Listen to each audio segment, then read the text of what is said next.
Is it Friday night? It is also game night. So I hope y'all are ready. I hope y'all are ready. I hope everybody has a good day.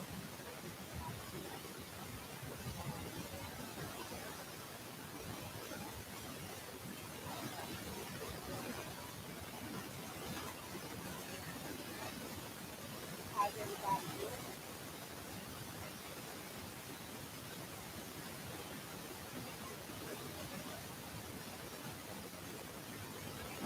All right. Everybody can welcome, welcome, welcome, welcome, welcome. All right. So we're going to get into our topic. But first, I want to say shout out to Ben Vanessa, representing for Headache Game CEO at CT's Lions Group. I was like, Ben was hard hitting today. I'm like, he wasn't hitting what you said before I was playing. If he was with Shiloh, he was not hitting. So I look forward to seeing Ben show out in the scrimmage with his team today. 8 days of scrimmage today, Friday the 26th tomorrow.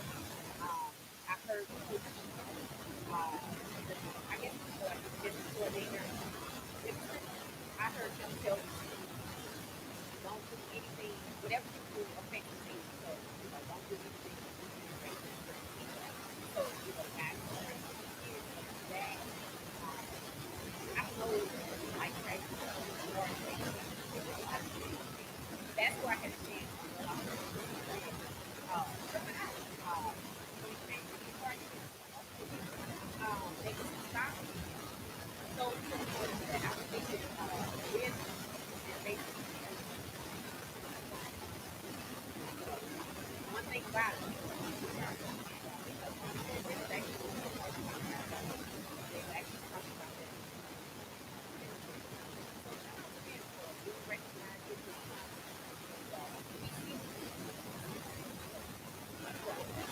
All right. So yesterday,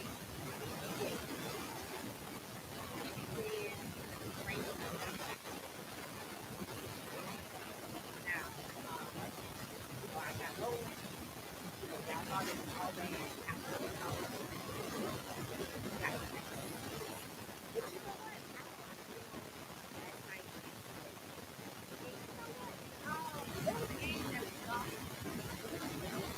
So I can say, so like I said yesterday, it doesn't matter if you're in the competition. So, tomorrow, especially, that so it's that tomorrow night.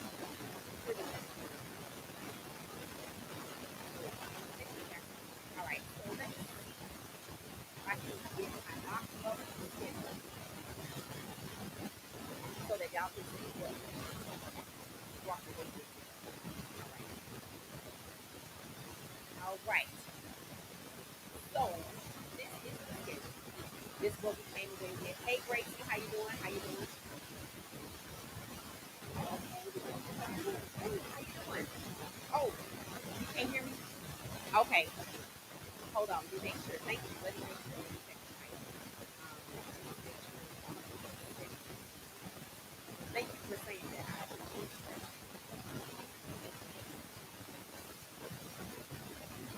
that. Okay, can you hear me now? Let me know if you can hear me better on this microphone.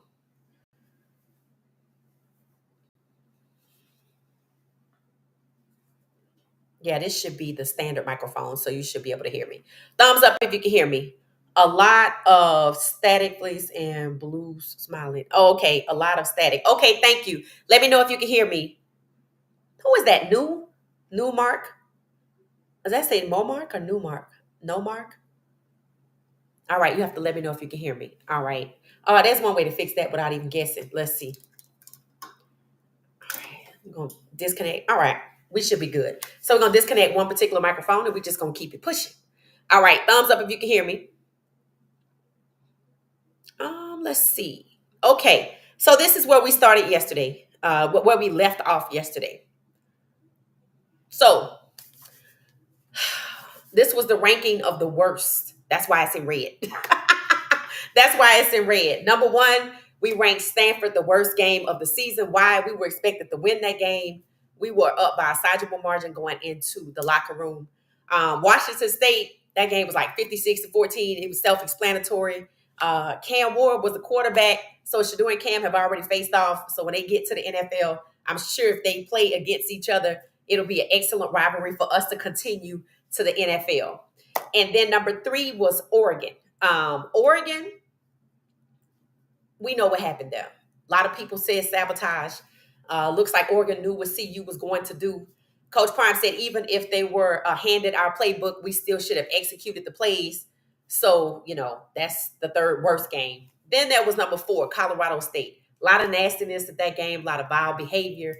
Y'all know that's the game. Travis Hunter sustained a late hit, which wasn't even called by the refs.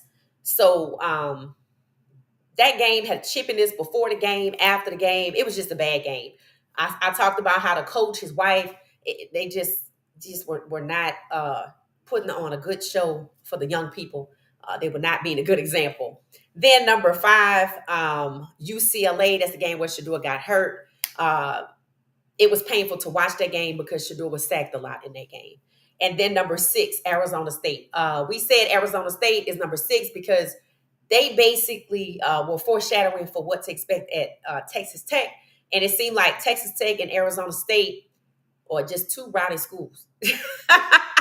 CU was a little bit more classy, so we weren't exactly ready for that. I went back and watched Arizona State again, and it's just bad. There was throwing of water bottles just like Texas Tech. There were expletives just like Texas Tech. They were just being straight up rude. That's where Shador did his selling. I feel like for the first time. If not, that's where the song Perfect Timing came from. It was just foreshadowing Texas Tech. So I don't know what happens when those 2 schools play each other. I'm assuming they play each other, right? Because we all in the same conference. So I can't imagine what the environment is like when they play, especially in Lubbock. But Arizona, Sun Devil Country didn't look to be too much classier. So that's why they're number 6. All right. So remember, it doesn't matter if we won or lost. It's just a matter of, was it a good game or was it a horrible game? Because you can win a game like with Colorado State, and it still was a horrible game. It was a great football game, but the overall game and all of the negativity and the nastiness that came with it just made it a bad game. So that's why we came with that. All right. So before we get into that, I have a photo I want to share. I think this is the photo of the day. Y'all know it's how many days till the draft? 13. It should be 13 days until the NFL draft. Last night, Shador Sanders was on NFL Network Insiders, and he was traveling from Pittsburgh. He had just had his interview with Mike Tomlin and the Pittsburgh Steelers. So it seems the crew at the Insiders wanted to know, how Shador was handling all the negativity, and Grown gave the best grown mature answer out there. He said, well, I'm used to it since I stepped on a college football field. He said, they want to tear me down, etc.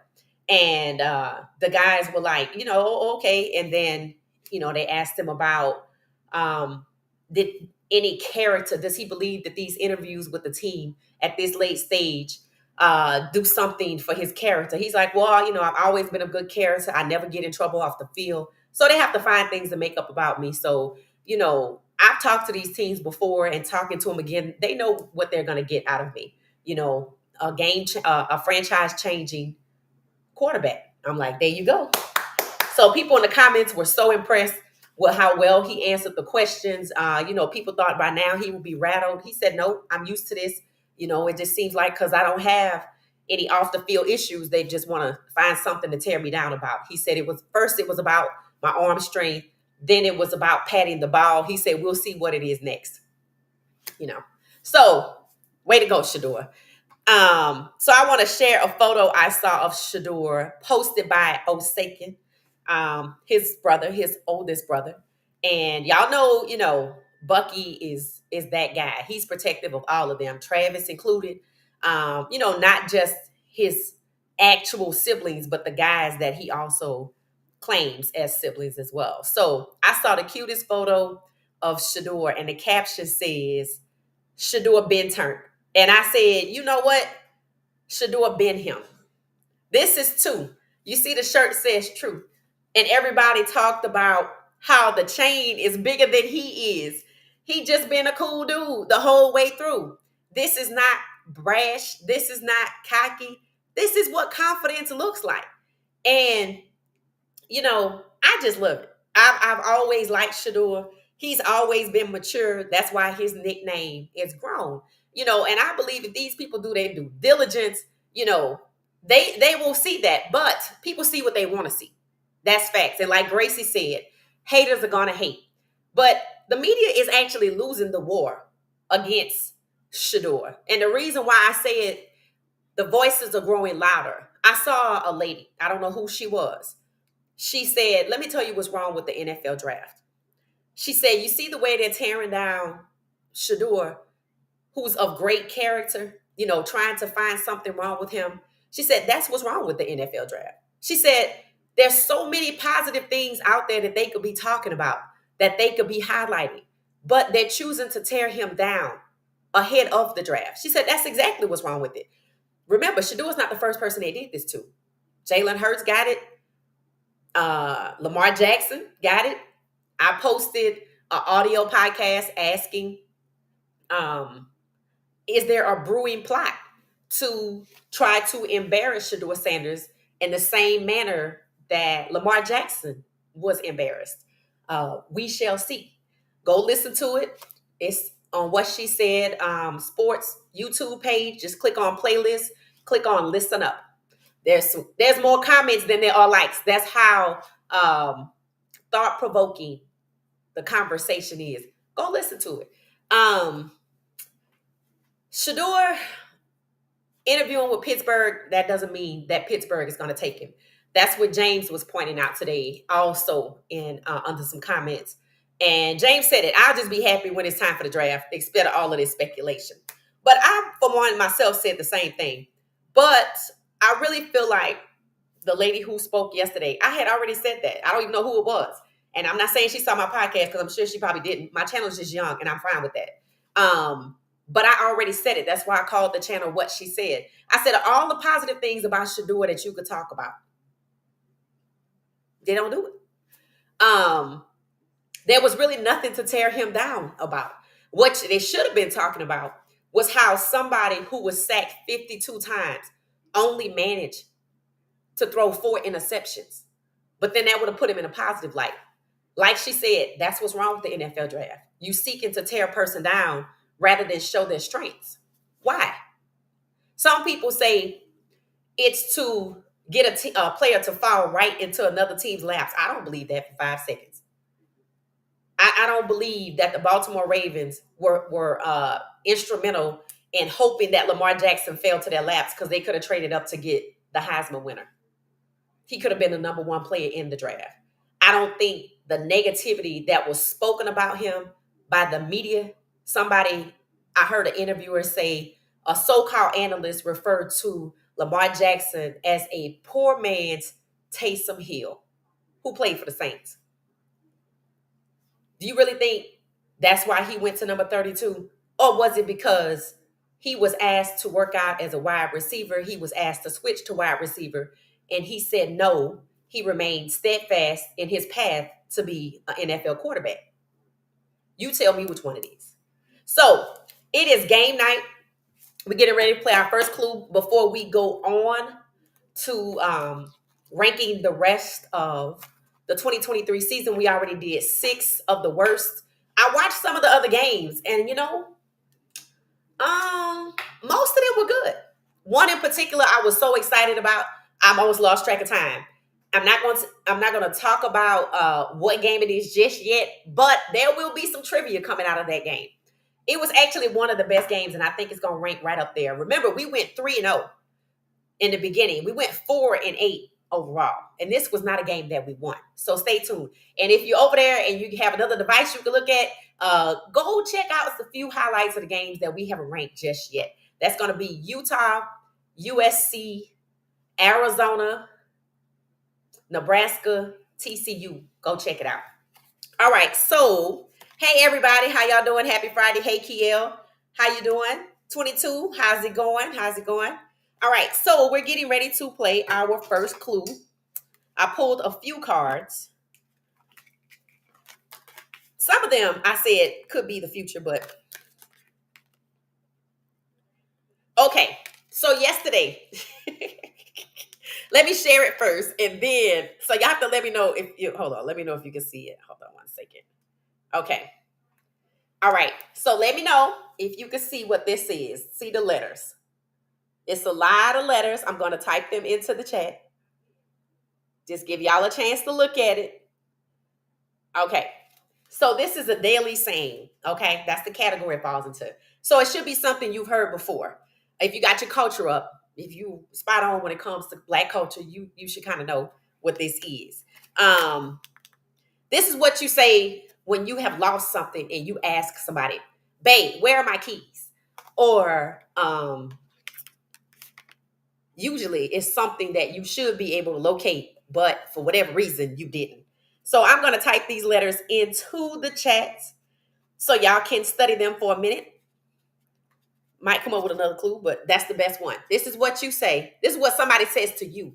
When you come to them to ask them for something that you should obviously know where it is, or you lose these things all the time and you should know where they are because there's a place for everything, right? All right. So I'm going to type these letters in while y'all try to figure that out. All right.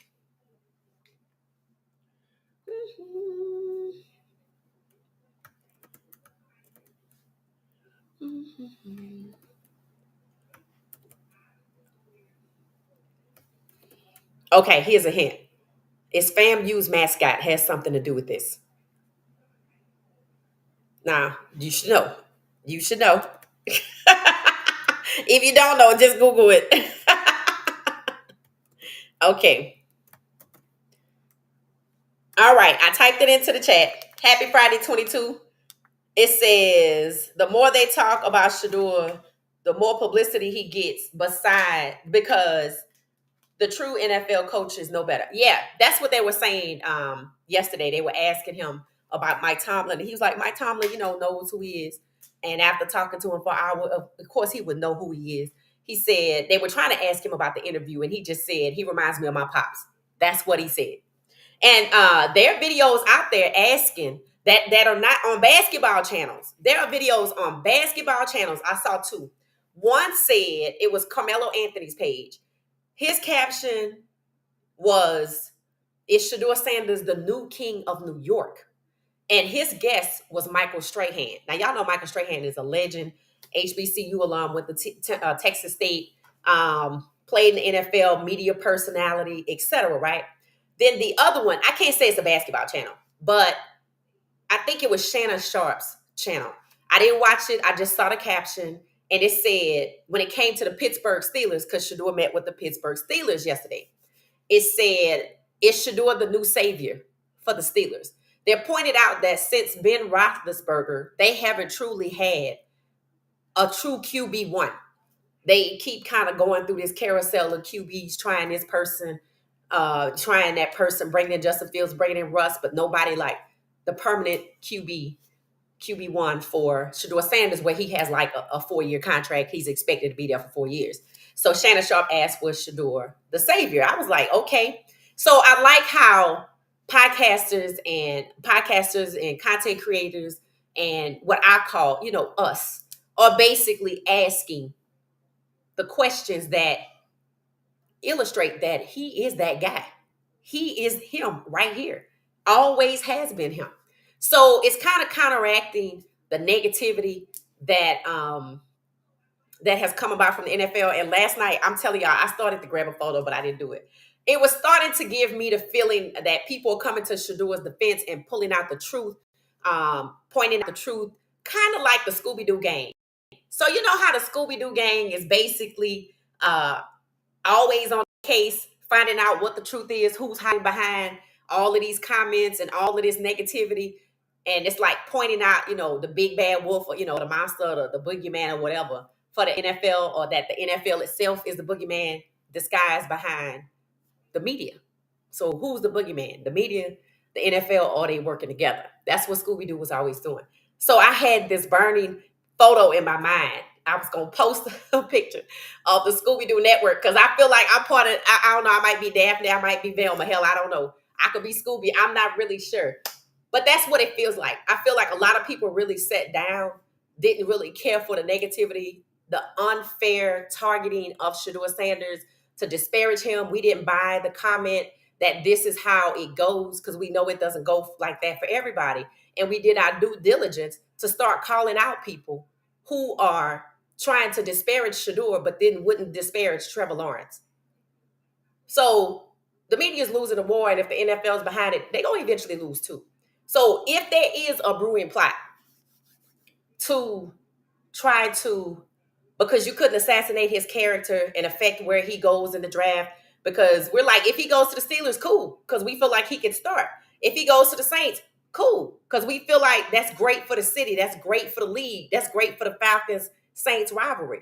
Cool. If he go to Cleveland, cool, we gonna make it work. If he go to Vegas, yay. So there's no bad place for Shedeur, except for the Giants, because nobody wanted that. And now since Russ and Jameis are there, they aren't talking about Shedeur going to the Giants. But Carmelo Anthony did ask, is Shedeur the new king of New York? So it shows that Shedeur is that guy. The NFL started their segment with Shedeur in it. And of course, they left Shedeur for last. They started out again with Caleb Williams. And somebody made a comment. They said for a guy that has a weak arm, who's falling all the way to 21, who pats the ball, who's too cocky and too brash, and this, and his dad is always in his business, and this, that, and the other. Y'all sure talk about him a lot. I was like, exactly.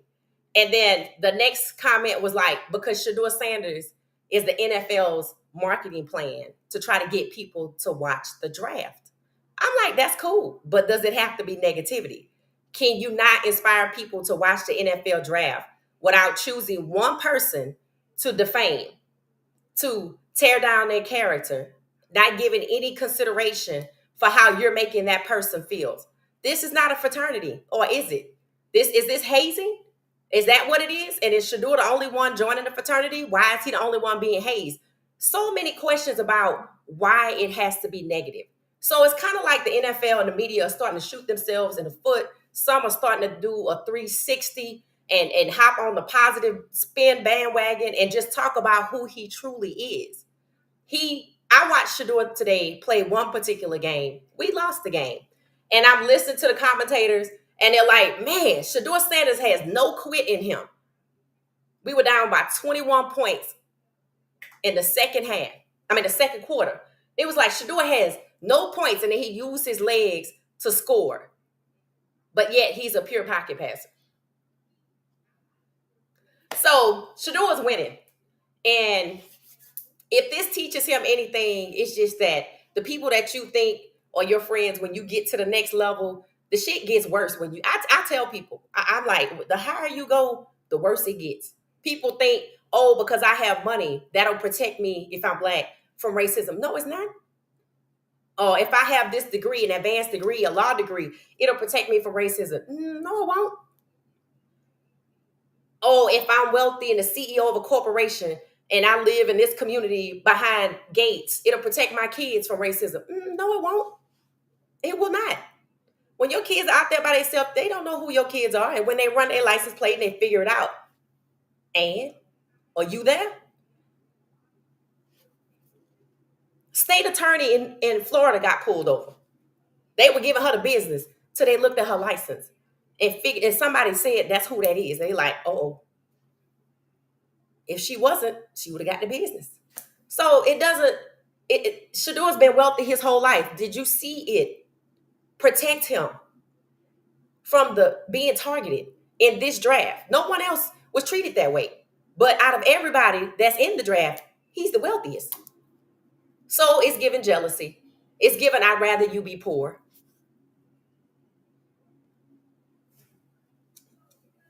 It's given defamatory. So shout out to everybody who's making videos about this, calling out whether it's the media and the NFL behind the media, or if they're working in tandem. The point is they've been exposed. And I noticed every time they want to talk about Shedeur, they talk about Caleb Williams first. And I told y'all the question that was starting to circulate was, How many times would Shador been sacked if Caleb was sacked 65? Not because Shador is not a good quarterback, but they're going to baptize him next. So two things we watching out for. Are they going to try to humiliate him on draft night like they did Lamar Jackson? Is that the plot that's brewing? And then once he gets to the league, because he spoke out about wanting to go to a team where he can have an impact on the franchise, to take it from a losing franchise to a winning franchise, which is not a bad thing. It's not a bad thing at all. Are they going to do him like they did Caleb Williams? Because Caleb Williams' dad said what? He didn't want his son to go to the draft last year because he didn't want him to go to a losing franchise. And he ended up in Chicago and he got sacked 65 times, which is supposed to be the record. People are starting to ask, so is Shador going to be sacked 66 times? Why Shador? Why not Jackson Dart? Why not Kyle McCord? Why not Cam Ward? Why not Jalen Milroe? Why is Shador being targeted? So these are the two things we're looking out for. One, in the NFL draft, if they're going to try to humiliate him like they did Lamar Jackson. And the other,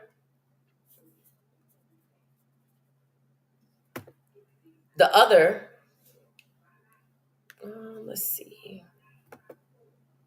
The other one, what happens when he gets drafted, who he gets drafted to, and is his O-line going to suddenly not know how to play football? These are questions that we are looking for the answers at the draft and when he starts the season. All right, so let's see if anybody has guessed the first answer. Salute, hey, 400 Circle Media. How you doing? All right, there's 17 of us in here. Please let there be 17 likes. Okay, so I dropped the letters into the chat. All right, so I gave y'all a clue. I said when you always lose with one particular thing, you're like, hey, babe, where are my keys?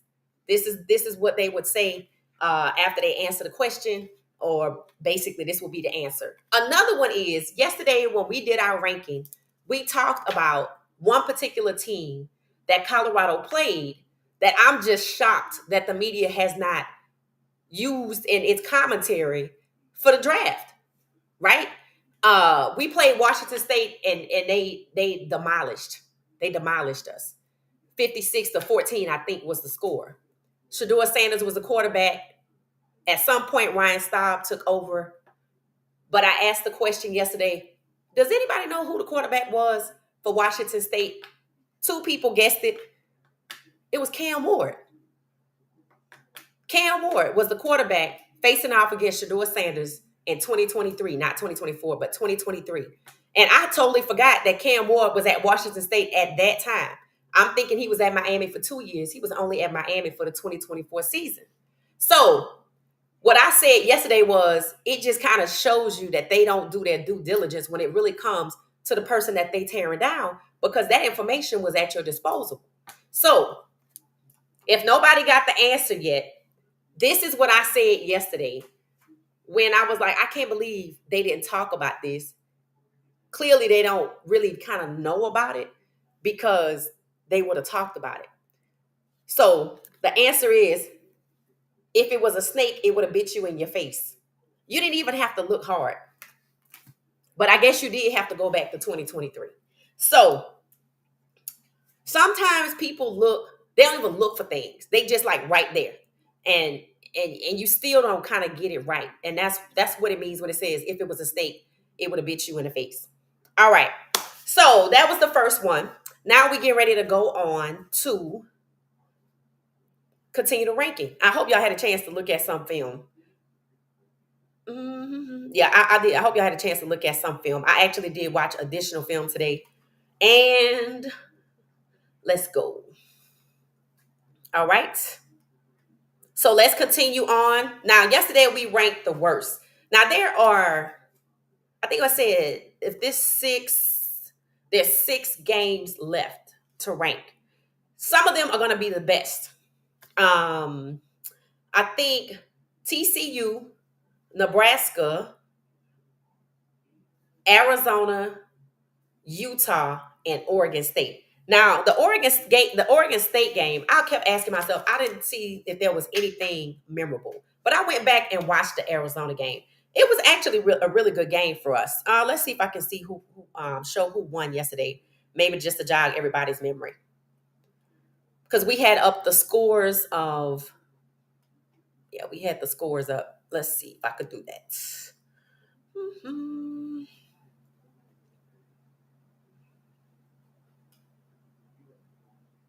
All right, we'll look at the first one, then we'll look at the second one. Okay, this was the top half of the calendar, the schedule for 2023.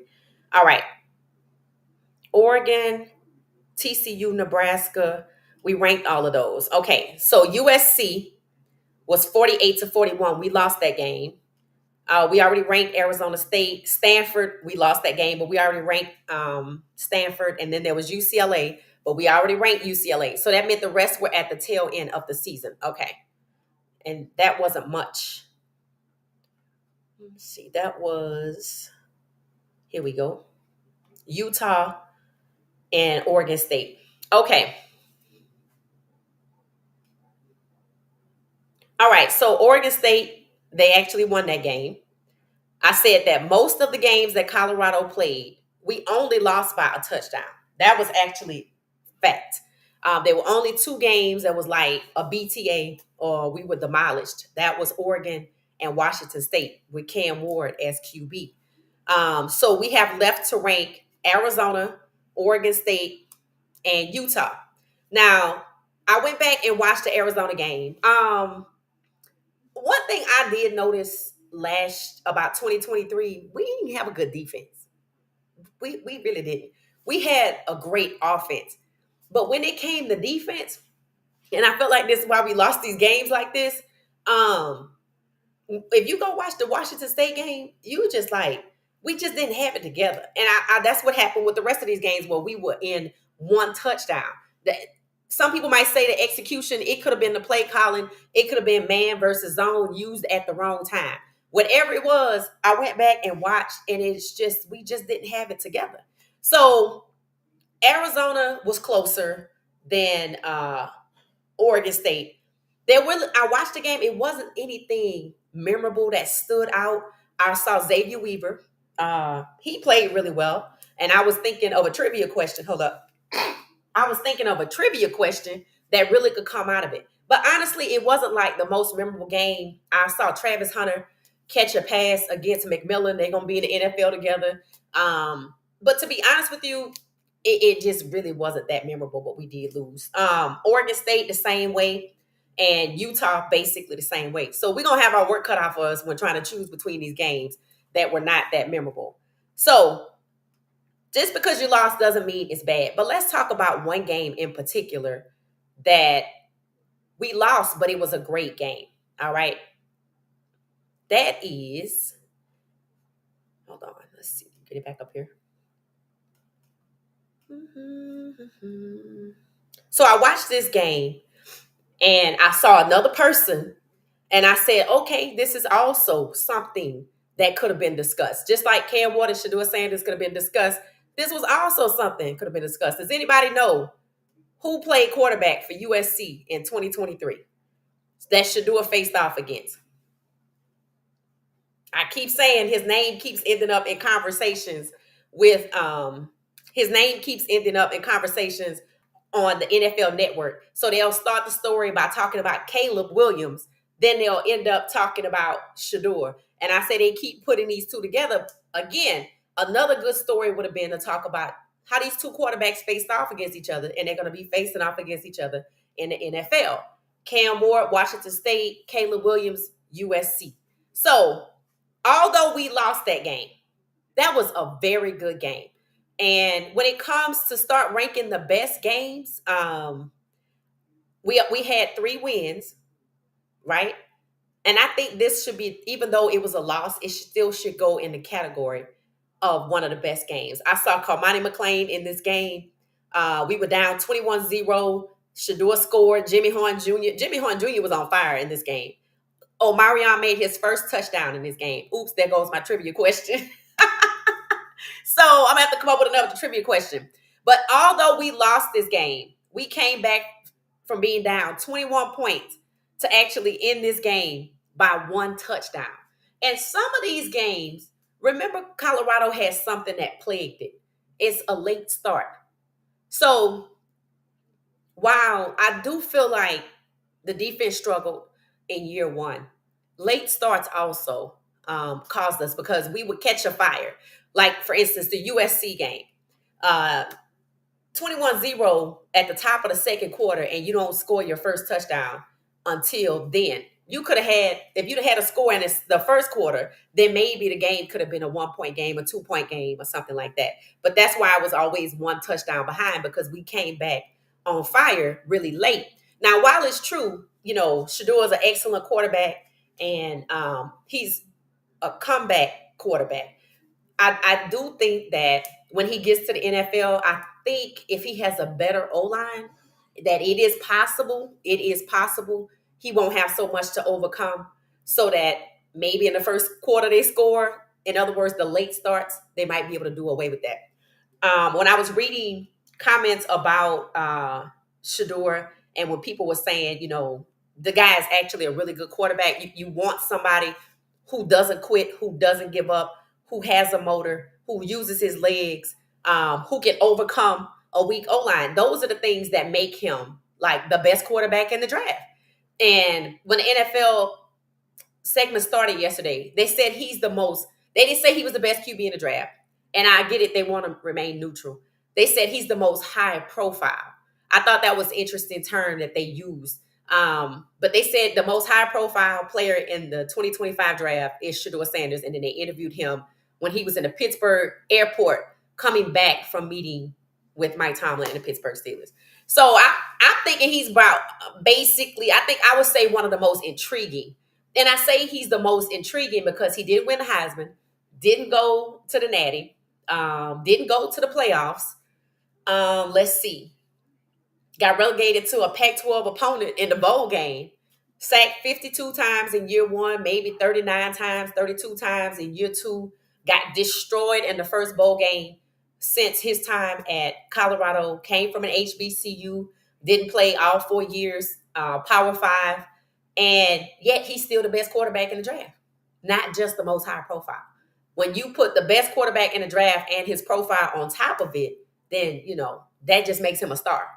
He's a star quarterback before he actually gets to the NFL. So USC is one of those games that I would rank as the best. So let me know your thoughts on what do you think is the absolute best game.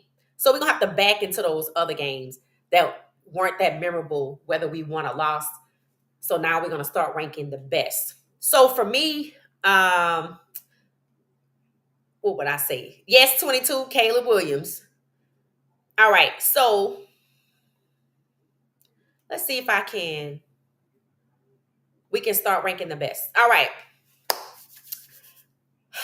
TCU, first game out the gate, 45-42. We were expected to lose that game. It was excellent. And then there's Nebraska. Was it 38-14? Now, that was a good game. I'm tempted to say Nebraska was the best game. Because that's a rivalry. Nebraska's a rivalry. And we were expected to lose that game. We won that game. And we won it. I'm not going to say we demolished them, but 14-14 is 28. And we scored 35 points. So, we more than doubled the score. So, I think you could say that's a BTA. Wouldn't y'all say that? And then there's Colorado State. Now, we already ranked Colorado State, even though we won that game. We said that was one of the worst games because of the nastiness. So it's in the worst category. USC deserves to switch places with CSU, even though we did not defeat USC. That was a damn good game to come back and being down 21-0, top of the second quarter, and we lost within one touchdown. Shador balled out. Omarion got his first touchdown. He actually caught a touchdown in that game, and his foot was a tad bit over the line. So, of course, they couldn't give it to him. It looked like it might have been a 2-point conversion. Then he went back and scored another touchdown. So Omarion balled out. Jimmy Horn Jr. caught a touchdown or two. He was doing all of this to the crowd. He was doing his thing. The Buffs were high on confidence. Unfortunately, we lost that game, but it was a good game. Caleb Williams was already a Heisman winner. I think at that point they were asking if he was going to get his second. So Shedeur has faced off already against one NFL QB, which depending on what team he goes to, he might face off with again. And then there's Cam Ward. So let me see something right quick. Since we already had our chart, I want to see, based off the projections of where we said Shedeur would go, Cam Ward, Caleb Williams, the quarterbacks that he faced in college, would he face them in the NFL? So let me just see if I can switch really quickly. One moment. While I do a little switcheroo here. Because now I'm curious about that. Let's see.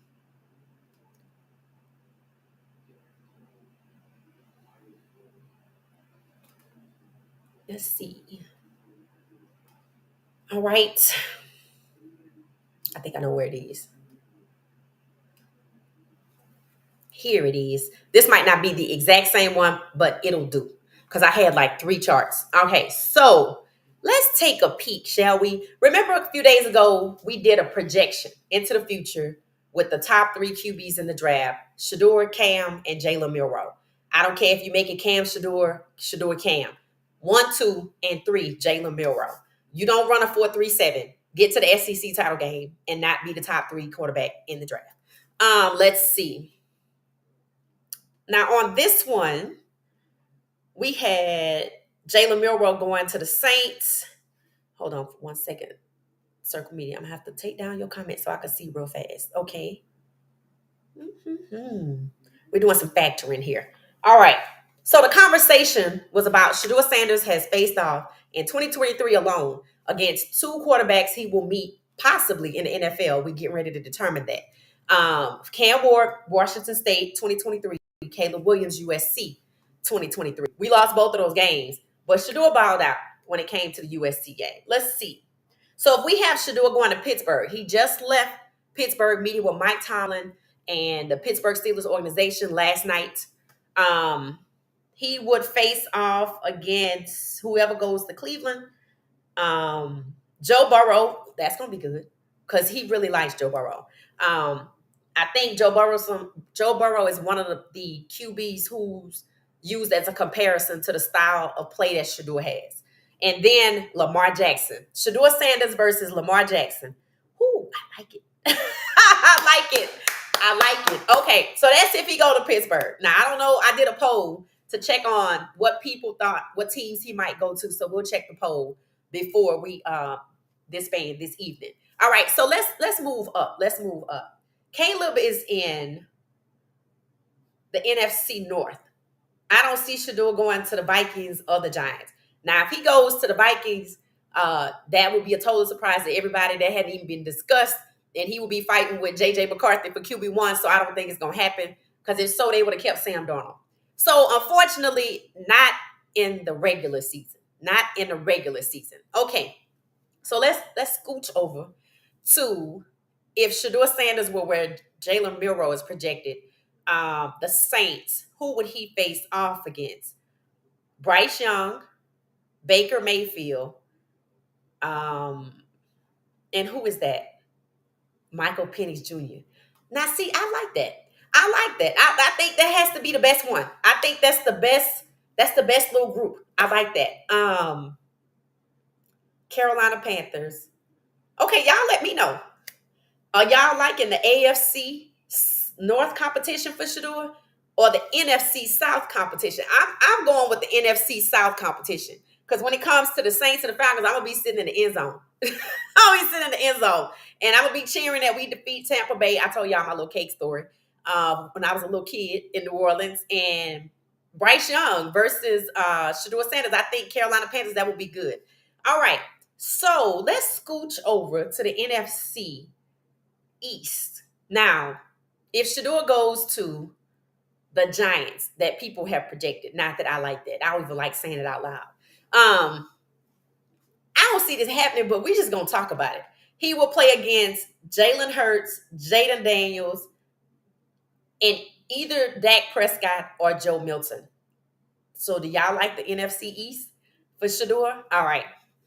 And we don't see him going to the NFC West because it's all sold up anyway. And then let's go with the AFC West. The Raiders. Okay. So even though Geno Smith is down there, let's just hypothesize. Let's just guess at it for a second. Hit the like button for me, y'all. I see y'all back there. We have the Broncos. So Shador versus Bo Nix. That's Oregon. Ooh, ooh, ooh. I like it. Okay. That's a rematch. Okay. Because it was Bo Nix last year. I think 2023. Yeah, 2023. Then there's Pat Mahomes, Shador Sanders versus Pat Mahomes, or Shador Sanders versus Justin Herbert. Nothing exciting there, just a game. And Shador Sanders as a Raiders. Fighting with Geno Smith for QB1. Yeah, that's why I'm lukewarm on the Raiders. But as far as the competition, if he were Raider QB1 for the regular season, these are the people that are in the division. We're just talking strictly the division. So these would be the people he would have to beat out. Justin Herbert, Pat Mahomes, or Bo Nix. Interesting. So let me know if y'all like the AFC West. Now let's come over here to the AFC South. Well, we have CJ Stroud. We predict Cam Ward will go. And then Anthony Richardson and Trevor Lawrence. That means he will possibly go to Tennessee, play against the Texans, play against the Colts. It's okay. It's not anything I want to write home about. And then the AFC East. Okay, if he went to the AFC East, I don't know where he would go. Let's just say he went to Miami. Let's just put him in Miami. We just guessing, right? That means he would play against Justin Fields. He would play against Drake May, who just lost his QB to Joe Milton to Dallas. And what's his name that just got paid handsomely? Josh Allen. Again, it's okay. It's just nothing to write home about. So to me, the most exciting divisions for Shador to land would be the AFC North, the NFC East, even though I don't want that. I don't want it because it's already too stacked. But it's exciting. It's exciting. I will say that. Or the NFC South. Okay, so I'm going to just switch. I don't even want the NFC to happen, the East to happen. So I'm going to just say the NFC South or the AFC North. All right, so y'all have to choose between the NFC South and the AFC North. Which one would y'all want Shador to land? That's just the question. I didn't even ask about the AFC West. You can go ahead on and answer that if you want to. But I'm looking at places where I think he could start. Okay, so y'all let me know. All right, let's get back to regularly scheduled programming. Okay, so let's go back to our image. All right, let's see here.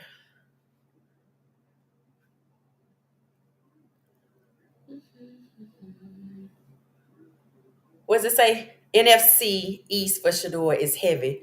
Yes. Hey, Gracie. Let's see. Okay, I'm trying to find my.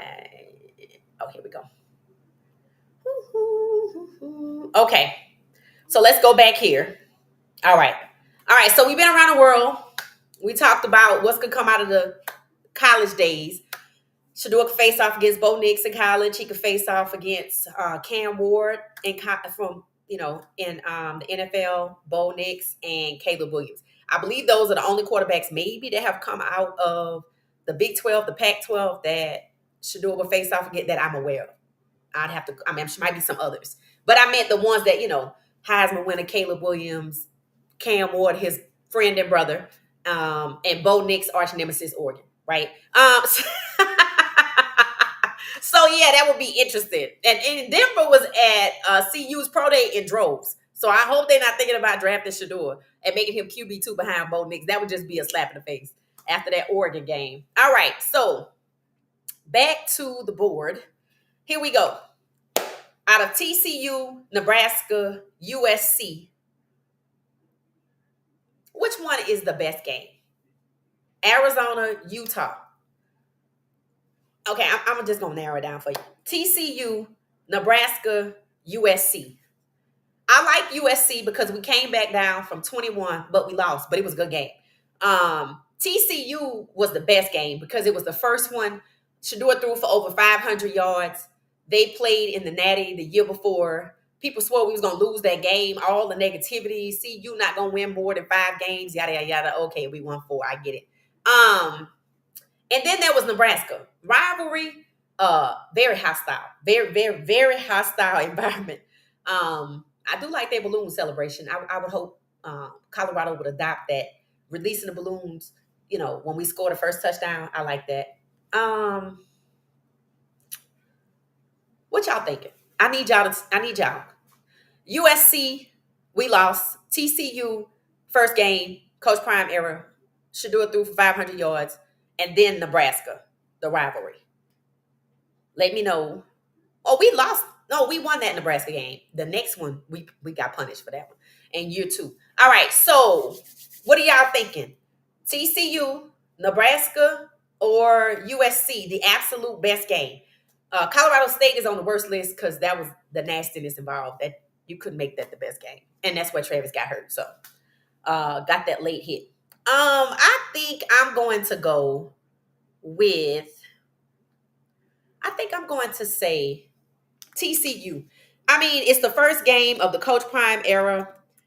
We proved them wrong. TCU best 2023.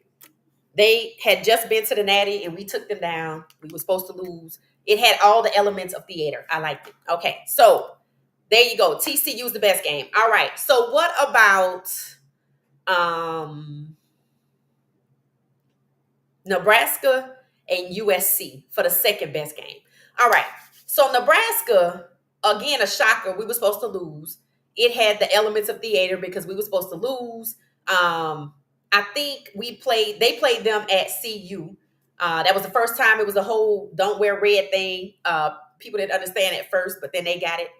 And we won against a rival. But then there was the USC game. The USC game, we were down 21 points. It was against Caleb Williams, Shador Sanders versus Caleb Williams. And we came back to within a touchdown. It was excellent. But we did win with Nebraska. Okay, all right. Nebraska's the second best game. I feel like we don't want to make this more difficult than it is. Let me see what y'all are saying. TCU. Okay, Jerry. So Jerry said TCU is the best. All right. So do y'all agree that Nebraska is the second best game?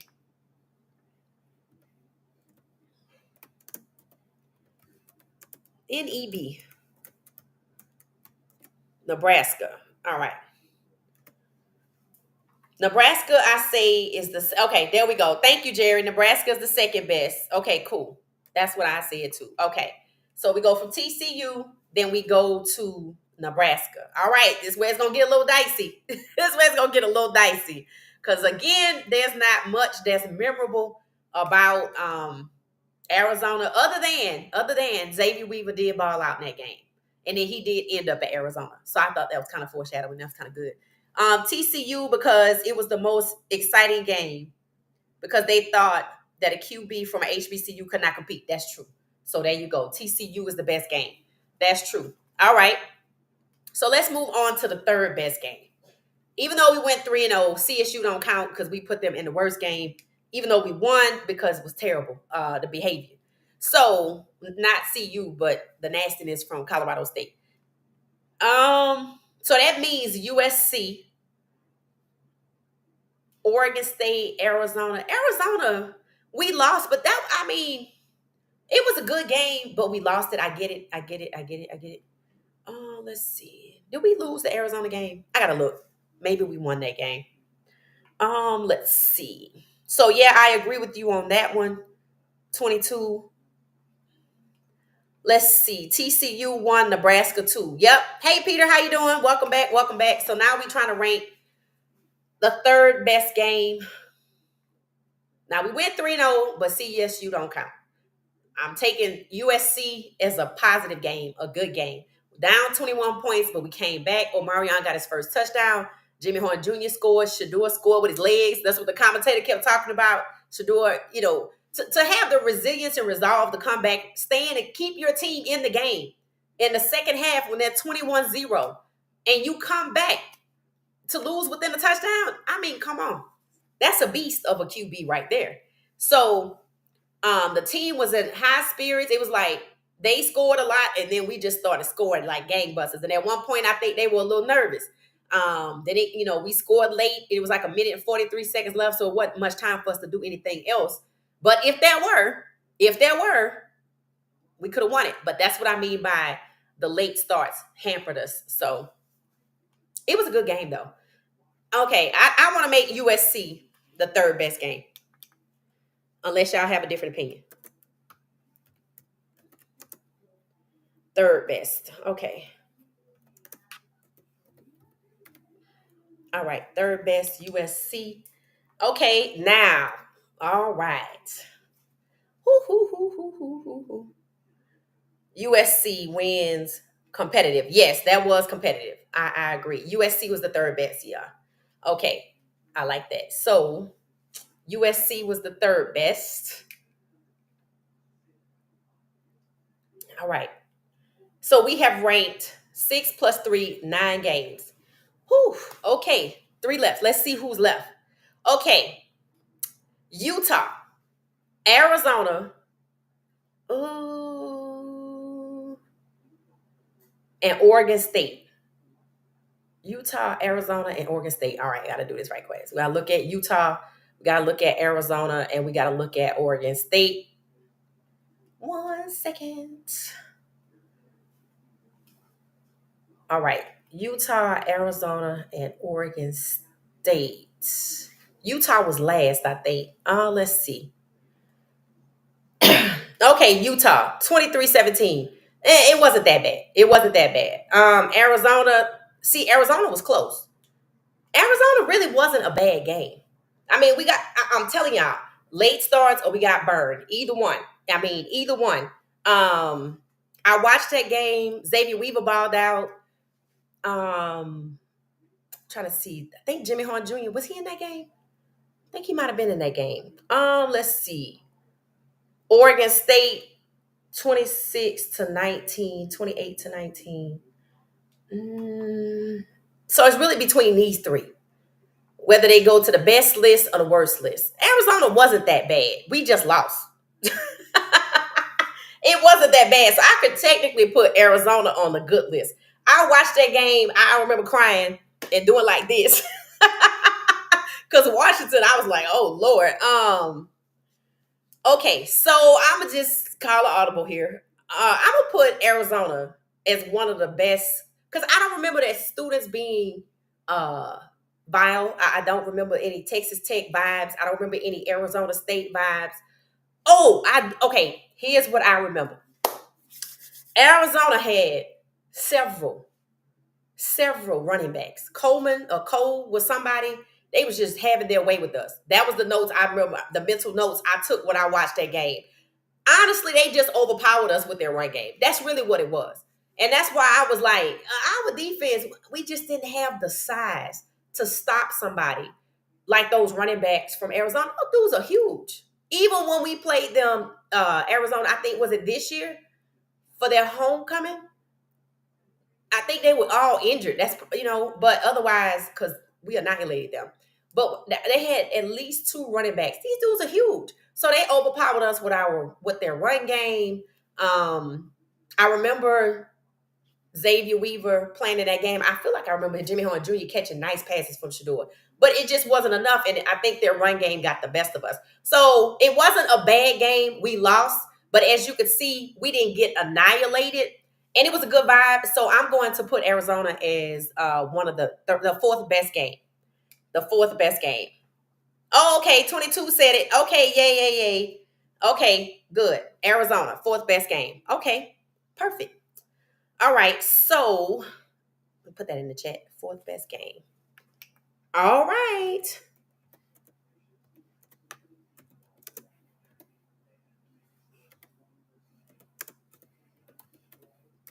Okay. So all I remember about the Utah game, I keep telling y'all, all I remember about the Utah game is that coach came in on a motorcycle and people were like, the prime effect is real. That's all I remember about Utah last year. Let's see. I just don't remember anything about that game. All right, I know what we could do. Okay. What time is it? Okay. All right, so here's what we're gonna do. I'm calling the audible again. We're gonna leave those two for tomorrow because I would like to. Gracie said Nebraska is second. I think we have Nebraska as second. Did we put Nebraska as second? I think we put Nebraska as second, Gracie. Yes, we did. We did. Second Nebraska. So tomorrow, that way I can go do some due diligence and rewatch Utah and Oregon State. I need to watch Oregon State and see which two those out of those two, if they fall in the best or the worst category. So I don't just want to make something up. I'd rather look at it. I watched Arizona. I watched USC. I watched Arizona State. So I went back and do some due diligence, but I do need to go back and check Oregon State. They were actually ranked number 19 at the time, it says. And then Utah. And see if there's anything more than their coach riding in on a Harley. That might be it. All right. So we're going to leave it right there for tonight. We have two more to rank. I will update the chart. Let me post it here. I will update the chart to reflect what we actually worked on tonight.